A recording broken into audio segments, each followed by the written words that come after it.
parti. Bonjour à tous. Attends. Bonjour à tous. Aujourd'hui, je suis avec Mélanie Bonjour. pour faire le 72e cycle d'investigation de l'Académie Grifasi. Et Mélanie ne connaît pas le sujet. Et Mélanie, quand tu es prête, je vais commencer à compter et on va commencer notre aventure. Tu es bien à l'aise comme ça? Oui, très Bien. Commence par prendre une profonde respiration. Respire profondément. Et à chaque inspiration, ton corps se fait de plus en plus lourd. 10.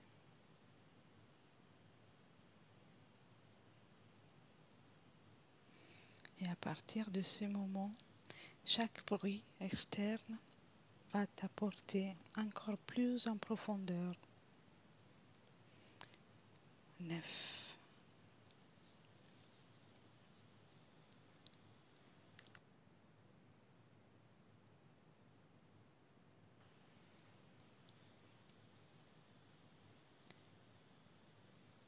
Respire profondément et tes jambes se font de plus en plus lourdes.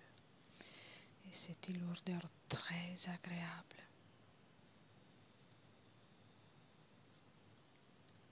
8.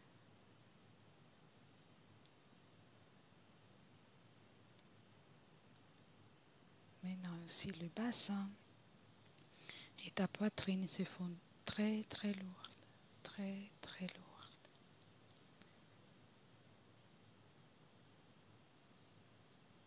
7.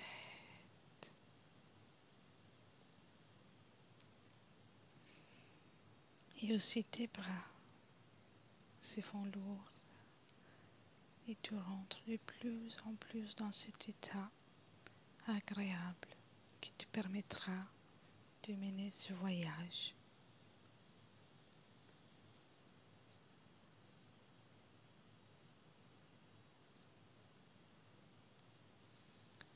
6.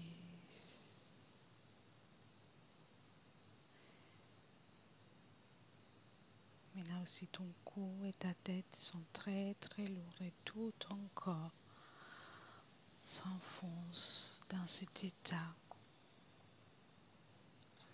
agréable, dans cet apaisement.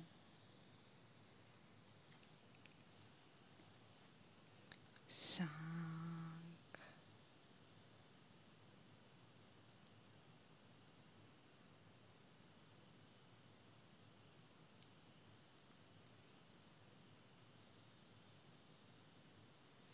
'Continue de respirer. Chaque inspiration te détend de plus en plus.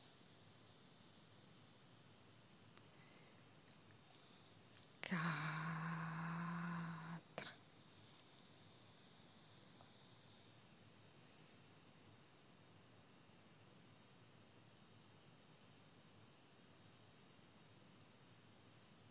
3.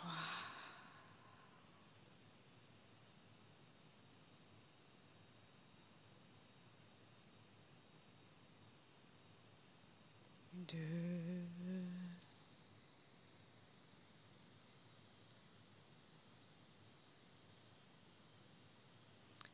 Et 1.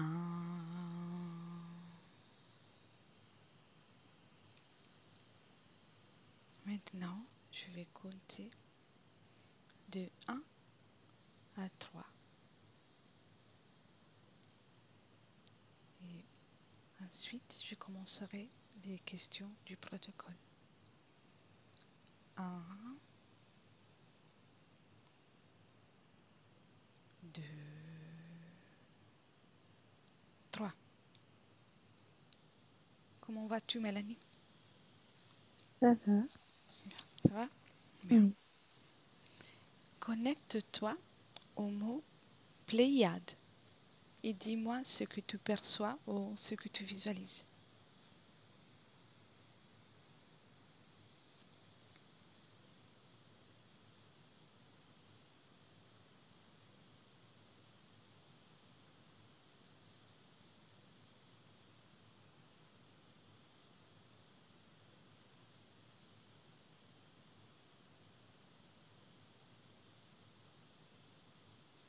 Ce que je vois, c'est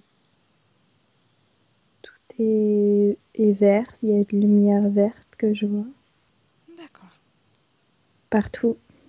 Et quand tu prononces le mot, je ressens comme des petites étincelles. Je vois des étincelles dans les mots. D'accord. Bien. Veux-tu rajouter quelque autre chose? Non. D'accord. À mon 3, tu seras devant les étoiles nommées Pléiades. Un, 2, 3. Et dis-moi ce que tu vois.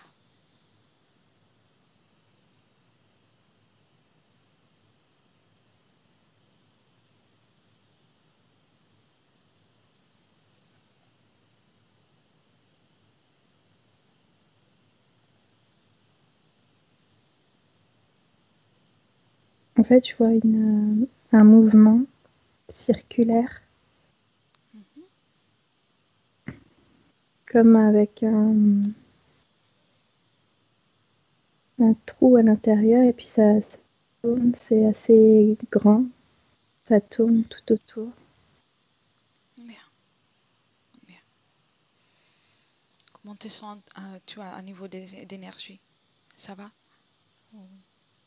Oui, en fait, je me sens un peu flottée. Je ne D'accord. sais pas si c'est normal. Oui, oui, oui, c'est normal. C'est l'ambiance hypnotique. Mm. Je pense bien te protéger. Mais c'est des énergies agréables, mais de rester bien dans ta sphère. Mhm. On est juste des spectatrices aujourd'hui. Bien. Combien sont dans son ensemble les Pléiades? Combien tu en vois?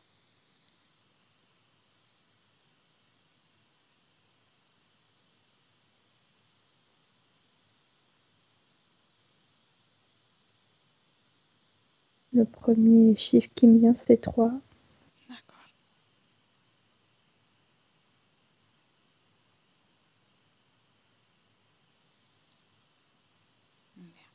Il y a de la vie dans les Pléiades?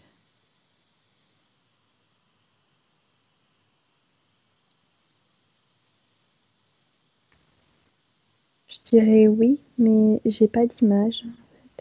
D'accord, il n'y a pas de souci. Ça viendra. Peux-tu me dire quelles sont les conditions, pardon, quelles sont les formes de vie présentes dans les Pléiades?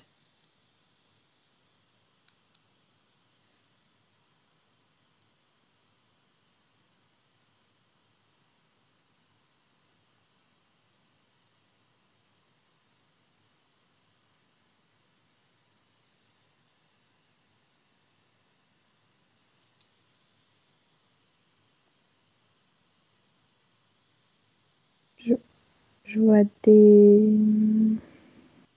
des formes, mais c'est juste des formes. D'accord, Je vois pas de. Je vois juste des formes transparentes. c'est bien, c'est bien. Y a-t-il des formes de vie intelligentes? Mhm. Y a-t-il des formes de vie intelligentes? Oui. Oui, parfait. À mon 3, décris-les par rapport à leur apparence. Un, 2, 3.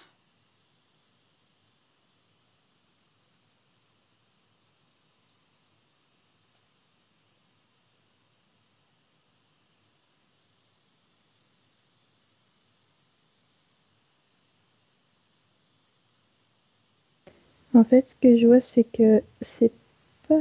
C'est des formes transparentes, mais comme des petites lumières à l'intérieur. D'accord.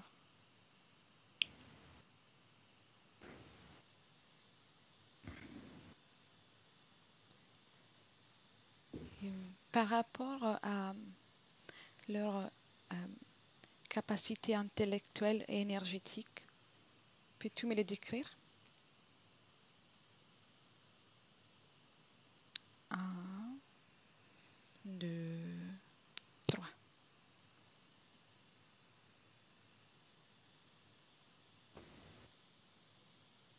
J'ai l'impression qu'ils sont assez libres, qu'ils peuvent bouger, qu'ils sont assez libres.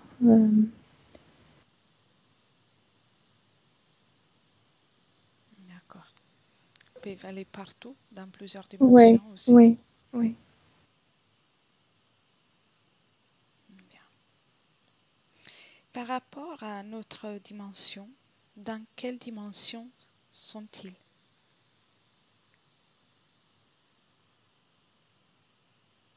Je dirais 19. C'est le premier mot qui me... C'est très bien, c'est très bien.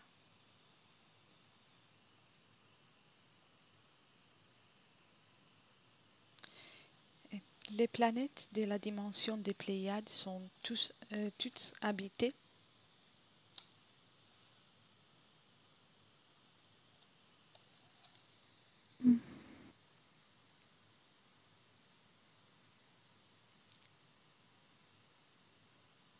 Je sais pas, mais j'en vois une.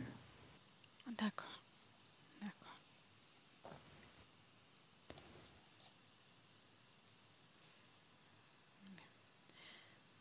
Où et comment vivent les Pléiadiens?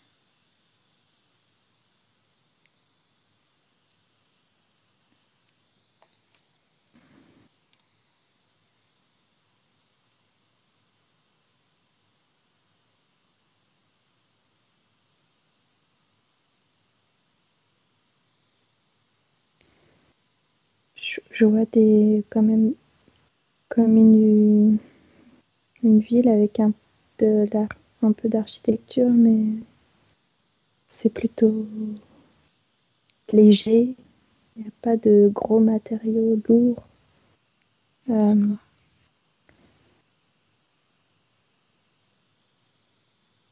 C'est même, je dirais, translucide en fait. C'est très... Et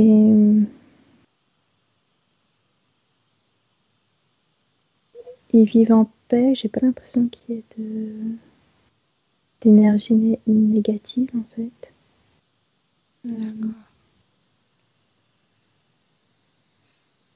d'accord. Il y a-t-il des différences entre les habitants des Pléiades?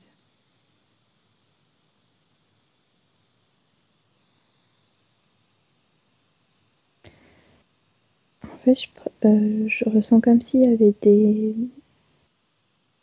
des personnes comme qui gouvernent en fait, des gardiens ou des sages, enfin, un peu supérieurs aux autres qui dirigent un peu le peuple. Mais il n'y a pas d'inégalité, il y a pas tout ça. D'accord. Comment la civilisation pléiadienne est-elle organisée?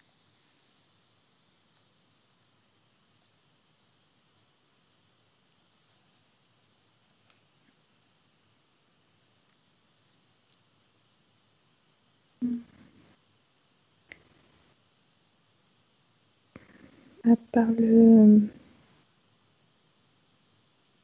le chef, le gouvernant, je ne sais pas trop comment l'appeler. Mhm. Je vois pas d'autres hiérarchies. Enfin, hiérarchie, oui. J'ai l'impression que le chef se voue au peuple, au bien-être du peuple. Oui, Et que chacun est libre et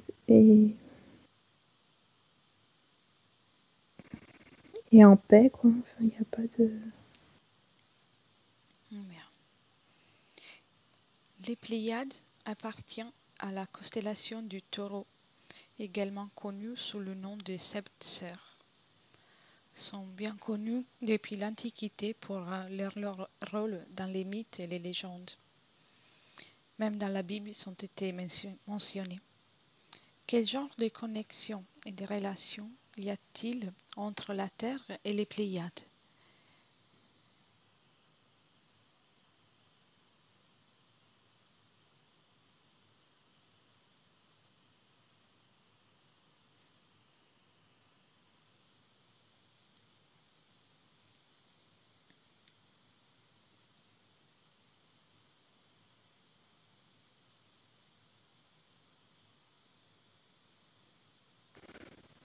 Ce que je ressens, c'est comme une connexion, comme dans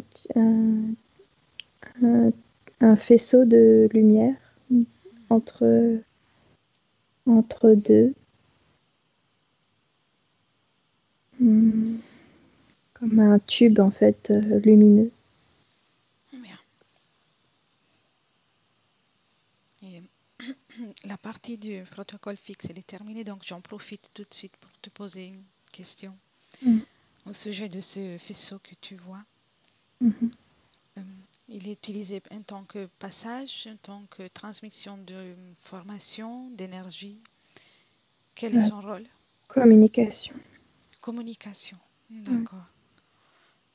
C'est quelque chose de permanent ou qui peut être bloqué ou stoppé? Non, mais j'ai ressenti quelque chose, comme quelque chose de pas bon près de le haut de ma poitrine. J'ai l'impression que ce tube, il peut être peut-être dévié par des entités négatives pour justement qu'ils aient l'information, qu'ils puissent la manipuler après. D'accord. Prends bien de la distance. Prends de la distance. On observe seulement. Bien, respire, respire. Comment ça va au niveau de... Tu ressens encore le poids de la poitrine? Ça va mieux. Ça va mieux. Bien. Prends bien de la distance. Tu peux attendre toutes les informations sans t'approcher trop de ce faisceau. Et ce faisceau, donc, il est utilisé aussi par des autres entités, ce que je crois comprendre. Oui, j'ai l'impression. Donc, c'est des informations que nous, en tant qu'humains, on reçoit au niveau énergétique ou comment on reçoit toutes ces informations. J'ai l'impression qu'il n'y a qu'une certaine partie D'accord. des personnes, de nos gouvernants, de personnes haut placées qui peuvent recevoir ces informations et selon si ils sont bons ou pas, retransmettre l'intégralité de cette information ou sinon l'information en fait est fausse. En fait, ils interceptent l'information mais la dévie en fait ou la cache carrément, la garde pour eux. D'accord. Donc, si je comprends bien, depuis les Pléiades, il y a des messages qui partent, mais qui n'arrivent jamais comme ils sont partis. Ou elle profite juste à une petite communauté de personnes. D'accord, d'accord.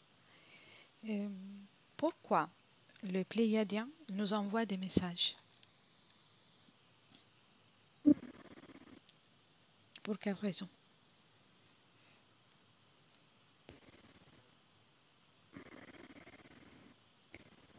Peut-être pour déjà après qu'ils existent. Et je ressens plutôt c'est plutôt des conseils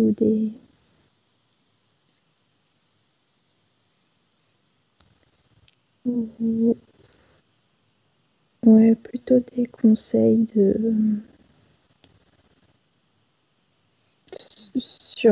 pour l'évolution humaine Peux-tu me dire dans quel pourcentage sur la Terre ont été accueillis correctement les messages des Pléiadiens?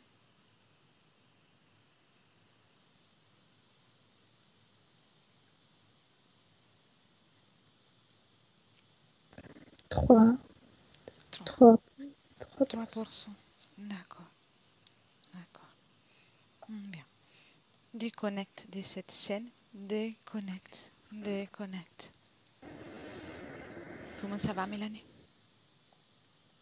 Ça va. Bien. J'aimerais retourner dans la première image que tu as eue à la première question, quand tu as vu tout, des étincelles et que tout était vert, quand tu m'as nommé. Quand tu y es, tu me le dis.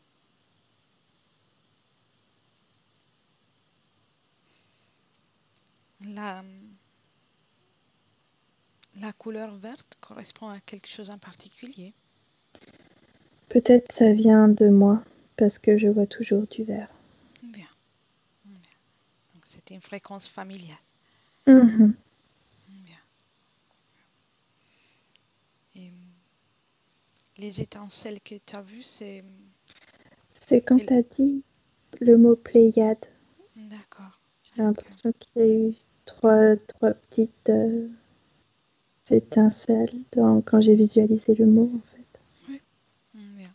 Et ensuite, tu as remarqué un mouvement circulaire. Circulaire. Et Ouais. c'est dans le sens des aiguilles de la montre ou à l'autre? Quel sens, avec quel sens elle tourne?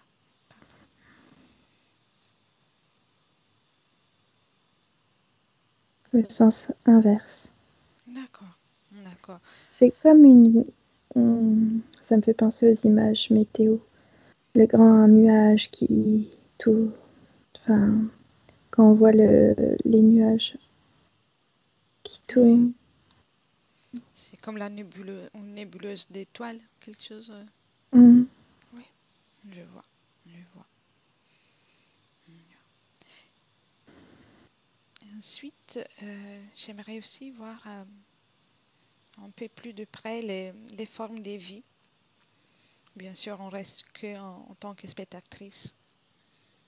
Et tu as vu des formes de vie transparentes. Est-ce qu'elles nous ont perçues? Ont-elles perçu notre présence?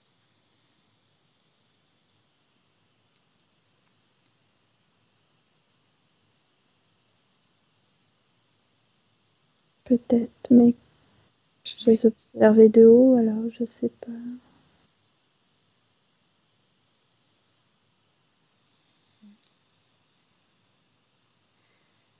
Donc la forme transparente qu'elles ont, c'est dû à leur fréquence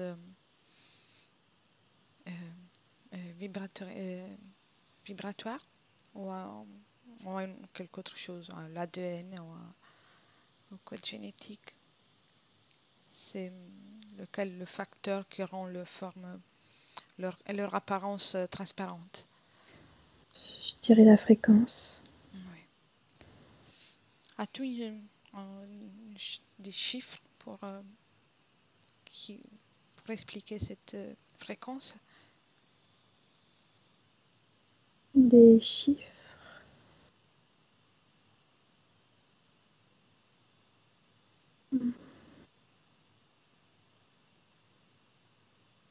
J'ai 33 qui vient. 33. Oui. Il y a les chiffres 3 qui se répètent. Bien. Parfait. Et aussi les architectures translucides sont Oui. très intéressantes. Est-ce que tu peux me décrire encore un peu?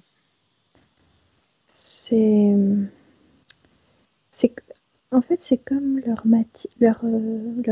leur corps. Et j'ai l'impression qu'ils peuvent prendre un peu la forme qu'ils veulent. Ils sont très créatifs. C'est plutôt le bâtiment que je voyais, c'était comme un palais. J'ai l'impression que c'était comme si j'étais chez le gouverneur.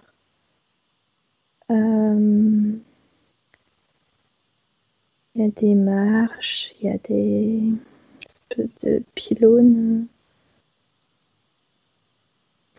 Et tout à l'heure, quand tu m'as demandé de les voir de plus près, voir s'ils me reconnaissent, enfin, s'ils me visualisaient. J'étais comme dans une rue avec du monde autour de moi, mais ils avaient plus la silhouette humaine, mais vraiment très, très un seul trait, quoi, très, très simpliste. Un seul trait, un contour, quoi. C'est très.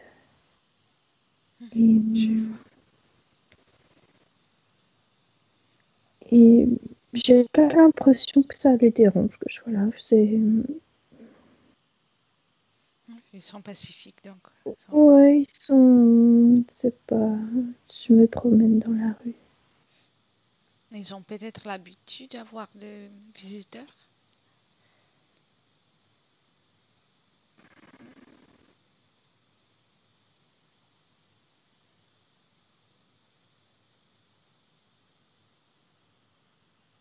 Oui, peut-être. Oui. Je pressens, enfin, je ressens comme des familles, des enfants qui jouent, qui se promènent dans la rue. D'accord. On dirait un peu le marché, en fait. Oui. Comment te sens-tu à marcher dans cette dans cette rue, dans ce marché? Bien, mais j'ai l'impression que ça revient la douleur, enfin c'est pas une douleur mais une gêne dans la poitrine, enfin un peu vers l'épaule. Voilà. D'accord, c'est peut-être la différence fréquentielle par rapport à la Terre. Ouais. Déconnecte, déconnecte. Reviens avec moi, reviens. Bien, respire. Bien. Profonde respiration. Comment ça va?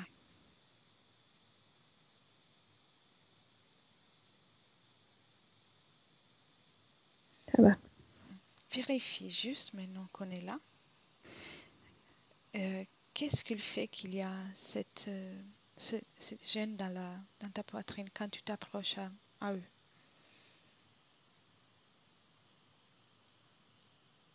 De cette ambiance hypnotique, tu peux tout voir. Je pense comme tu as dit tout à l'heure, c'est ce que je La pensais. différence. Là, oui. Oui. Je n'étais pas habituée à ça.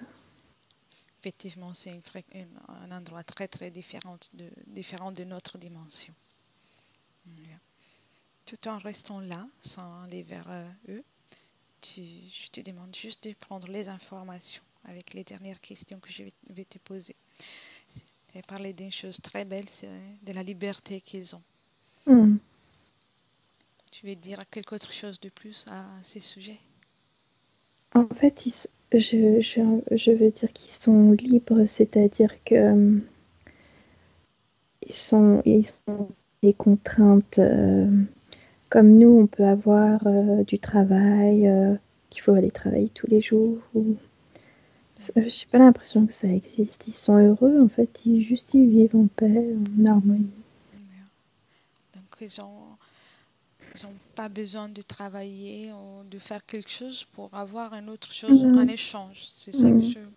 Ouais, je les vois pas comme nous avoir des contraintes qui les embêtent, oui. C'est une différence, c'est à cause de la différence des capacités de création ou il y a une autre raison?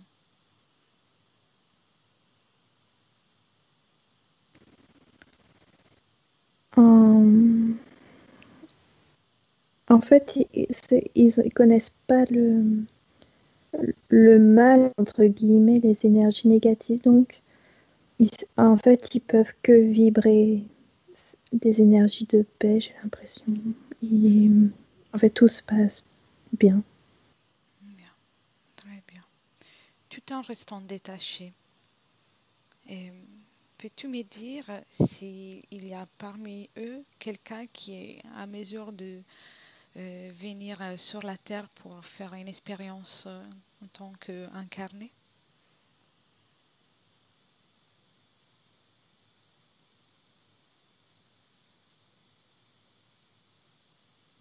Je veux dire s'ils ont été déjà incarnés sur Terre.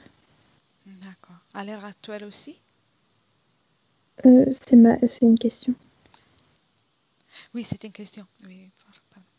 À l'heure actuelle, il y a quelqu'un des Pléiadiens sur Terre?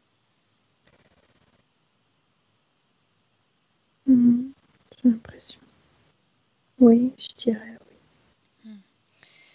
Et comment ils vivent la différence des fréquences, la différence des vies, du quotidien qu'on a dans les deux dimensions.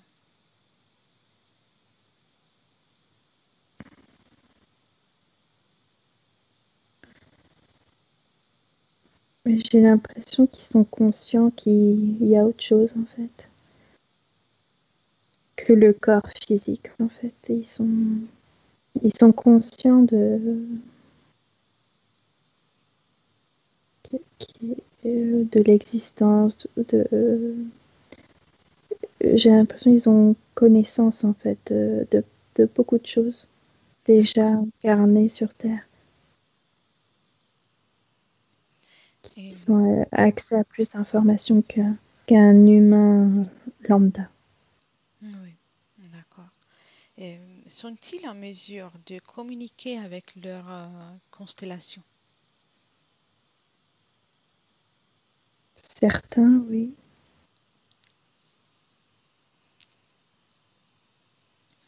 À niveau émotionnel, ils arrivent à trouver une stabilité, donc ici sur la planète Terre. C'est des personnes assez pacifiques qui veulent la paix en fait. Mais après, la physicalité, ça dépend pour certains. Pour d'autres, ça va, mais certains, ils ont du mal D'accord. avec le corps physique. Et Oui, ils sont frustrés dans cette incapacité de créer aussi vite que sur leur planète. oui, j'imagine. J'imagine. Bien. Alors, mes questions sont terminées.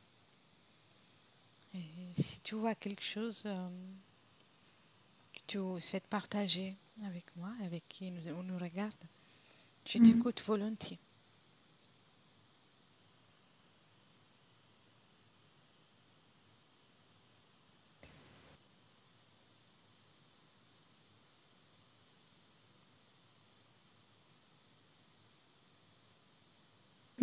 En fait, quand tu m'as parlé de personnes incarnées sur Terre, je voyais vraiment une personne. Un particulier?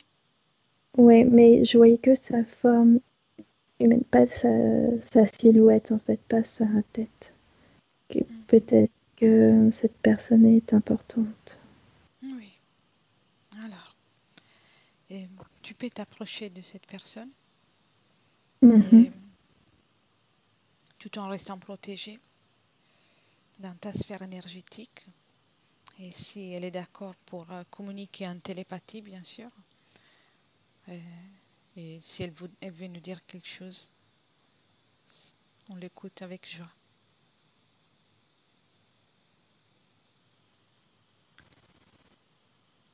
En fait, je vois son haut du corps comme avec une énergie dorée qui se dégage. D'accord. Hum,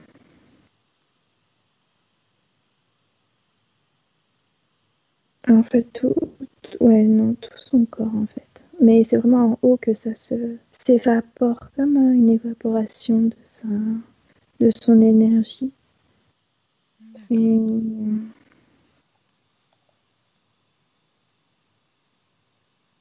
Oui. C'est sa manière de diffuser ces mm, informations énergétiques. oui, D'accord. et de, j'ai l'impression que ça vibre la paix en fait, ça vibre fort et je sais pas pourquoi. J'ai l'impression que c'est vraiment une personne importante qui va peut-être faire changer beaucoup de choses, qui va instaurer plus de paix, qui a un rôle important à jouer sur Terre. Voilà, c'est ça. Il a un D'accord. rôle important à jouer. À Je ces, vois plutôt homme. Homme. un homme. À ce moment-là, c'est quelqu'un d'adulte, c'est un enfant, Hmm, c'est déjà non, il a déjà un adulte. âge adulte. Hmm. D'accord, d'accord. Et dans quel endroit sur la planète tu le vois situé?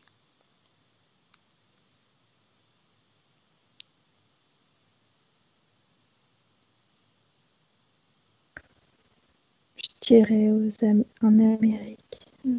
D'accord.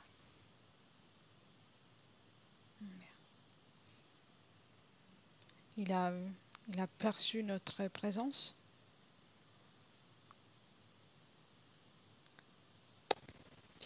Ça, j'ai du mal à voir. D'accord, il n'y a pas de C'est souci. super. Je suppose qu'il y aura du monde qui l'observe aussi, donc.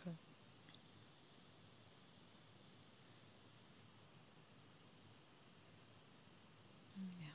Il est seul ou il est accompagné? Je vois seul, Seul. seul. D'accord. Mais je pense que aussi par cette évaporation de son énergie, c'est aussi sa manière de communiquer et d'envoyer des informations dans, peut-être à son peuple qui passe pas par ce en fait.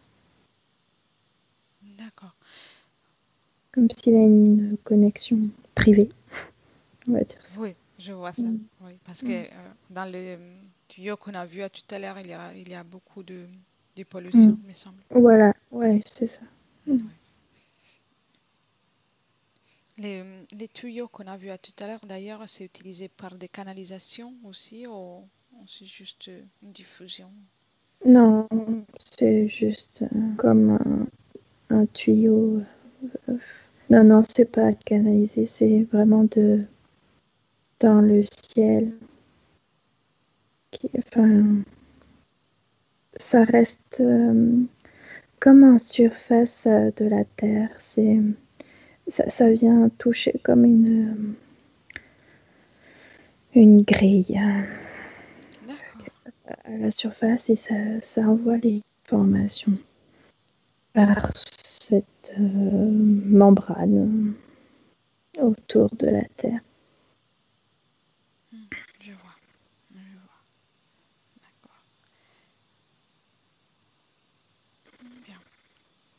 Une grille, une membrane. C'est une membrane qui après est utilisée par tout le monde, auquel tout le Oui. monde peut attendre. Enfin, ceux qui en ont connaissance qu'elle existe.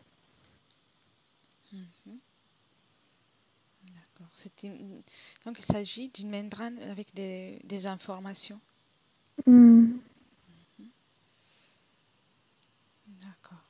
Et l'information est contrôlée. Hmm, parfait. Bien. Alors, mes questions pour ce sujet sont terminées. Hmm. Et donc, je te demande de déconnecter, déconnecte, déconnecte de tout et de tous. Déconnecte bien. Prends une profonde respiration et tu reviens ici avec moi dans les 2021. Déconnecte. Bien.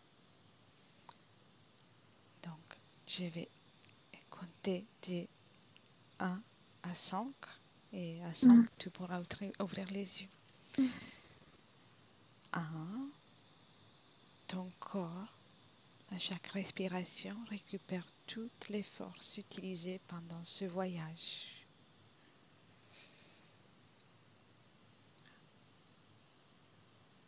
2, et chaque cellule de ton corps commence à se réactiver avec les fréquences qui te conviennent le mieux.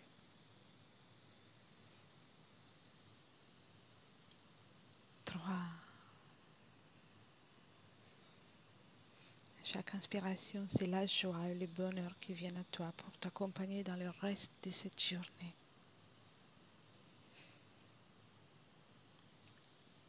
4.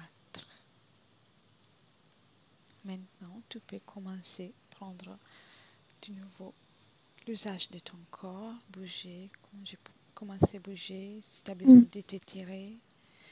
Et à 5, tu peux ouvrir les yeux.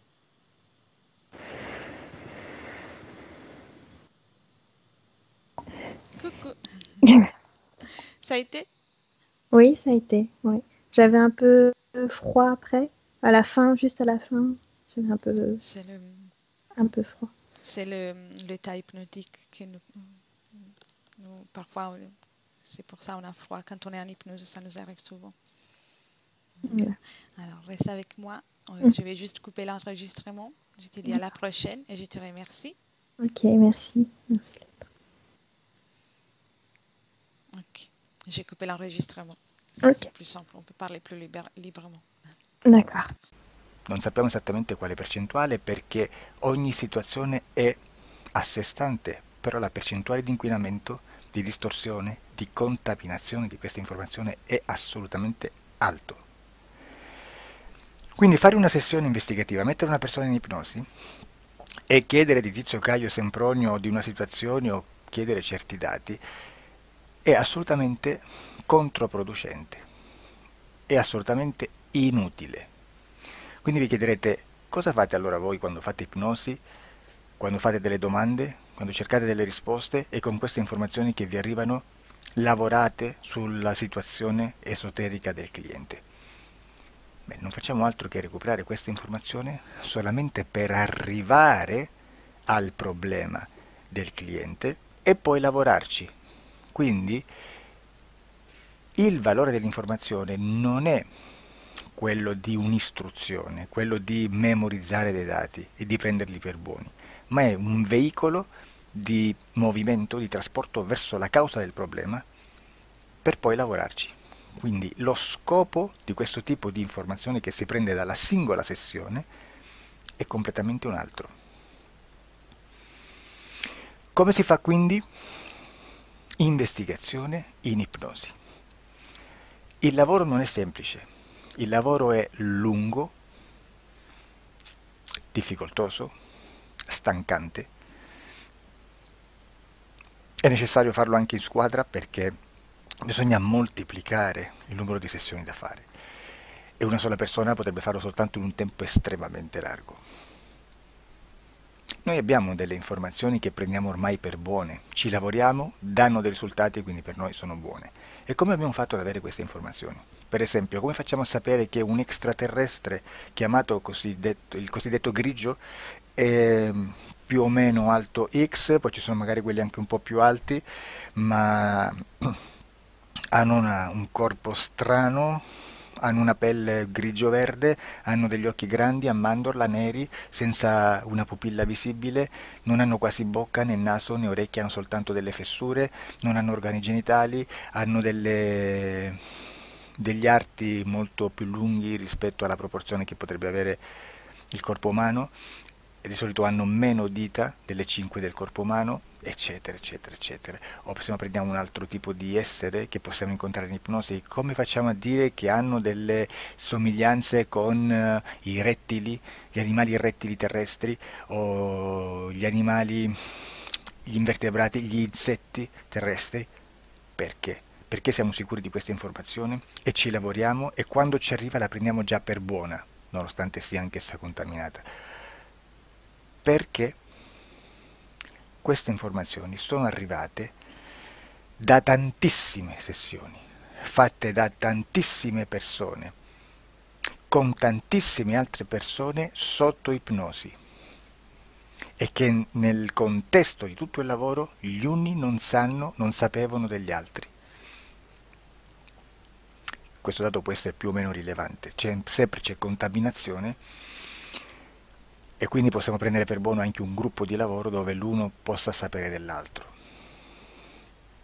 Ci potrebbe essere una contaminazione del contesto di quel gruppo di lavoro, ma si aggiunge semplicemente una piccola percentuale di questa contaminazione a già la grande che esiste. Non è così impossibile lavorarci. Da tutte queste sessioni, da questo grande numero di sessioni, migliaia, diciamo migliaia, noi prendiamo solamente quell'informazione che è uguale a tutte, che è in comune a tutte, o a quasi, perché magari qualcuna ci potrebbe essere niente in comune per una fortissima contaminazione, perché no? Ma dobbiamo prendere una stragrande maggioranza, proporzionalmente abnorme rispetto a quello che potrebbe essere un minimo di scartabile, e lì possiamo prendere per buona questa informazione. Quindi se noi su 10.000 persone diverse, con operatori anche diversi, in cui in ogni sessione vediamo un essere che più o meno ha le stesse caratteristiche del grigio o dell'insettoide, a forma di mantide religiosa, o il rettile a forma di lucertola, per esempio, di serpente o di quello che sia, o se vediamo il pianeta Marte più o meno di colore rosso, o se vediamo dei sotterranei eterici, non fisici, nel sottosuolo terrestre, soprattutto sotto le grandi città, dove c'è concentrato molto potere, molta energia di questo tipo, e chi più ne ha chi più ne metta. Se vediamo degli impianti che hanno certi tipi di funzioni, certi tipi di forme in certe parti del corpo, e questa informazione la ritroviamo tutta o quasi in tutte le sessioni fatte, eseguite, realizzate da tanti anni a questa parte, significa che quella è una informazione affidabile. E vi posso garantire che stiamo parlando di una percentuale bassissima. Su un 100% staremo, credo, forse più in basso di un 2-3%. Immaginate, tutto il resto è spazzatura, è informazione spazzatura. Sì, spazzatura.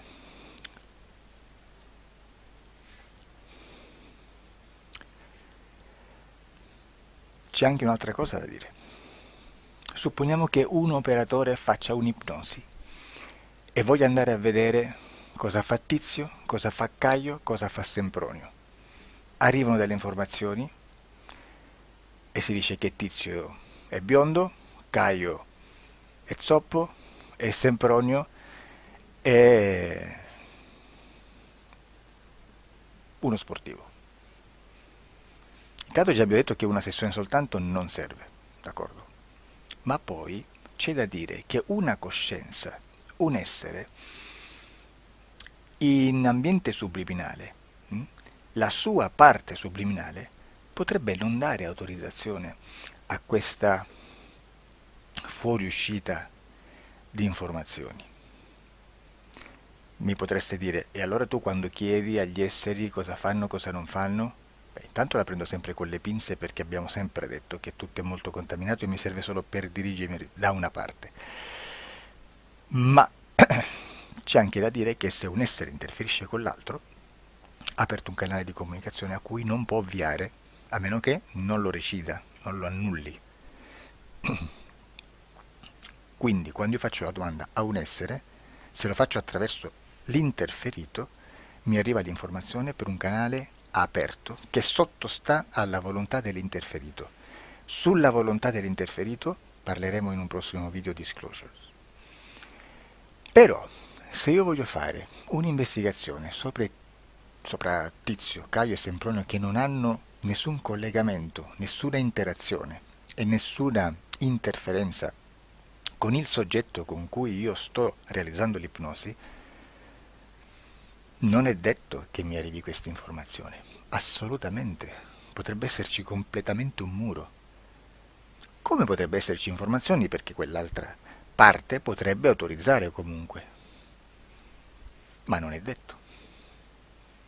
E comunque quando ci arrivano informazioni, in una situazione di non interferenza o non interazione, non possiamo sapere esattamente se sono informazioni che ha autorizzato la parte subliminale dell'altra persona o dell'altro essere, o qualche altro essere, qualche altra entità furba, approfitta della situazione, osserva quello che sta succedendo, si mette in mezzo, si fa passare per l'altro e dà informazioni ovviamente distorte, prima perché poi non è detto che debba conoscerle, e anche se fosse potrebbe manipolarle a sua volontà e a suo vantaggio. E quindi immaginate che situazione ridicola ci si viene a trovare, in quale situazione ridicola ci si viene a trovare in questi casi. Da qui si vede quando un operatore riesce a utilizzare l'informazione in ipnosi come per lavorare su un soggetto. Da qui l'osservatore attento delle sessioni di ipnosi riesce a capire se quell'ipnosi è un'ipnosi affidabile, un'ipnosi con un livello di informazione certa, con una alta percentuale di informazione certa. Non vi nascondo che in futuro potrei anche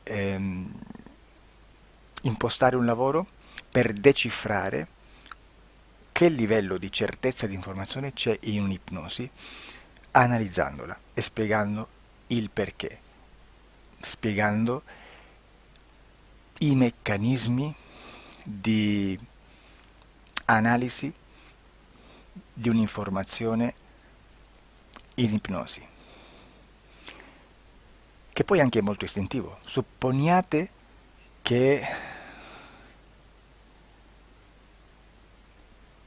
che dobbiamo cercare un'informazione su internet, per esempio un fatto di cronaca. Voi preferite mettervi su un sito ufficiale? A caso. L'ANSA in Italia, ADN Kronos, qualche telegiornale che per quanto possano manipolare l'informazione ad alti livelli, comunque possiamo dare affidabile la fonte dell'informazione che viene trasmessa. Non possono trasmettere una bufala sicuramente. Verrà sicuramente manipolata ad altri livelli. Ne parleremo in altri video, ma a livello base la fonte è certa. Sicuramente non andrete a cercare questa informazione sul primo sito, il primo blog che vi passa davanti e magari c'ha 4 followers. Perché? Perché non vi dà nessuna garanzia della certezza della fonte. Non c'è un controllo né nella struttura interna di questa agenzia di informazione e né dal grande pubblico che per la quantità di persone che attingono quell'informazione si può dedurre se l'informazione è certa o meno, perché è un'informazione che passa in un pubblico così vasto che se ci dovesse essere una distorsione con la realtà è molto probabile che venga fuori. Credo che abbia detto quasi tutto sulle sessioni investigative. Prima di chiudere aggiungo che proprio per questo stiamo conducendo dei cicli di investigazione in ipnosi regressiva che comprendono tante sessioni con persone diverse, con una buona o eccellente suscettibilità ipnotica sicuramente, per poter indagare su spazi ristretti su alcuni temi. Perché dico spazi ristretti? Perché se andiamo a prendere eventi grandi nel tempo, nello spazio, storici, parlare di qualcosa di molto generico implica una quantità di sessioni abnorme. Immaginate se dovessimo fare una sessione investigativa sui buchi neri, quanta informazione ci sarebbe e quante informazioni da filtrare. Sarebbe quasi impossibile farlo in questa maniera. Ma se noi riduciamo lo spazio di investigazione, se noi prendiamo per esempio,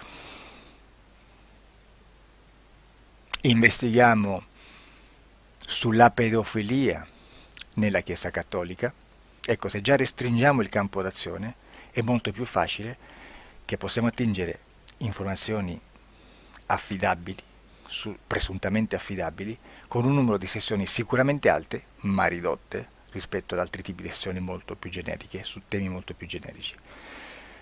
Quindi per fare anche delle investigazioni su temi molto generici bisogna suddividerli in temi, in dettagli, per poi alla fine, quando tutta l'informazione è stata filtrata ed è stata dedotta l'informazione comune, si possono mettere insieme per cominciare a costruire il quadro, mettere insieme tutti i puzzles. Questo è il vero senso dell'informazione in ipnosi, quando si fa ipnosi investigativa. La sessione